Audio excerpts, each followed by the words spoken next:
5-Minute Fridays.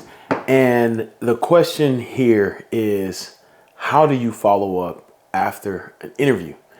And so I've been doing a lot of stuff on interviews. You can check out the interview playlist right here if they do the playlist, but you can check out this channel. But one of the things I found this out from Preston Pearson, who's director of player personnel at Stanford. When he was at the University of Houston, he was interviewing with us to be our head player personnel, which is recruiting, scouting, the other side of getting players to the team, where player development is developing those players that are on the team.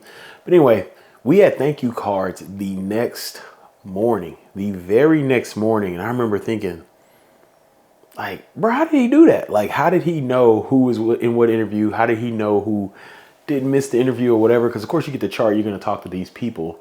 And so I was like, man, that's pretty impressive. The next morning it was on our desk. And so I remember I reached out to him and I was like, when he got the job, he came on campus and I said, hey, Preston, how did you do that? How did you get those thank you cards to us immediately?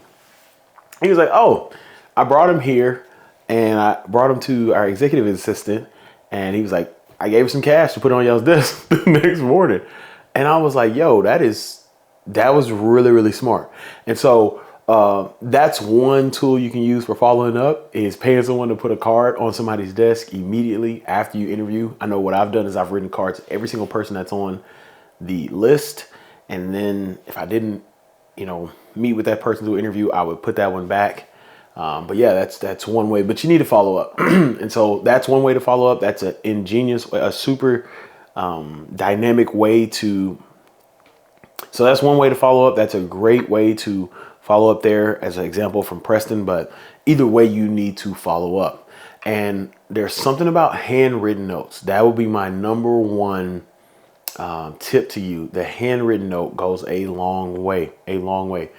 Here's something I did when I was in high school level, when I was director of recruiting for Hightower High School before I transitioned. Every coach that came to our campus, I would write a card. Every coach I found out was going to come to our campus, I would write them a card saying, hey, so excited to see you. And I would have a vertical card. So my card, I was a marketing minor. You learn a vertical card. Everybody does a horizontal card. I had a vertical business card to where they had to turn it to see it. So this coach from BYU comes in and this coach is like, hey, I've seen you before. I'm like, oh, we've never met. And he was like, you're the guy, you wrote me a card. You wrote me a card and you had the vertical card. I knew I saw your face. I had to turn it to see it. And so handwritten notes go a long way. If you want to do it digitally, someone just sent me, I had a webinar yesterday. Someone sent me a thank you card through an email, and they let me know like, hey, thank you so much. Here's a thank you card. You can do it that way. You can follow up on social if you have a connection there, the email. Follow up any way you can. If you can do a call, that would be great too.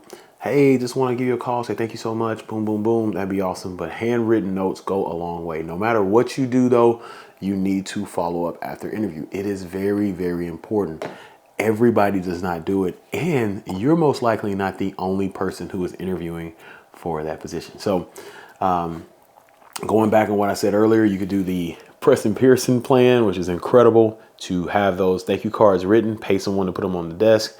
You can mail it. That's things I've done because I didn't know who that person contact was. I would literally mail it in the city, write it, do it, mail it in the city before I left. Okay, I talked to these people. Boom, the stamp's already there. Put it in the mailbox. It'll be there next day.